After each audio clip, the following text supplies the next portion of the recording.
Hello, ഇന്ന് തയ്യാറാക്കാൻ പോകുന്നത് പയർ അവിച്ച് പയർ അരച്ചൊരു പരിപ്പ് കറിയാണ് തയ്യാറാക്കാൻ പോകുന്നത്. തയ്യാറാക്കിയാലോ? കുക്കർ എടുത്തിട്ടുണ്ട്, പയർ ഇട്ട് കൊടുക്കാം, വെള്ളം ഒഴിക്കാം, ഇതൊന്ന് അടച്ചു വയ്ക്കാം, വേവിച്ചെടുക്കാം. കൂട്ട് തയ്യാറാക്കാം. ജാറെടുക്കാം, തേങ്ങ ഇട്ട് കൊടുക്കാം, ഉള്ളി ഇട്ട് കൊടുക്കാം, വെളുത്തുള്ളി ഇട്ട് കൊടുക്കാം, ജീരകം ഇട്ട് കൊടുക്കാം, മഞ്ഞൾപ്പൊടി ഇട്ട് കൊടുക്കാം. ഇതൊന്ന് അരച്ചെടുക്കാം. അരച്ചെടുത്ത് വച്ചിട്ടുണ്ട്. പയർ വെന്തിട്ടുണ്ട്. ഇതൊന്ന് ജാറിലോട്ടിട്ട് ഒന്ന് അരച്ചെടുക്കാം.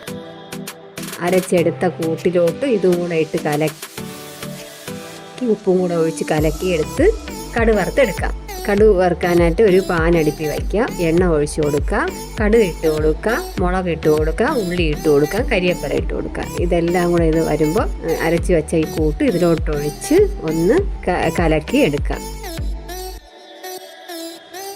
പയർ പരിപ്പ് റെഡിയായിട്ടുണ്ട്.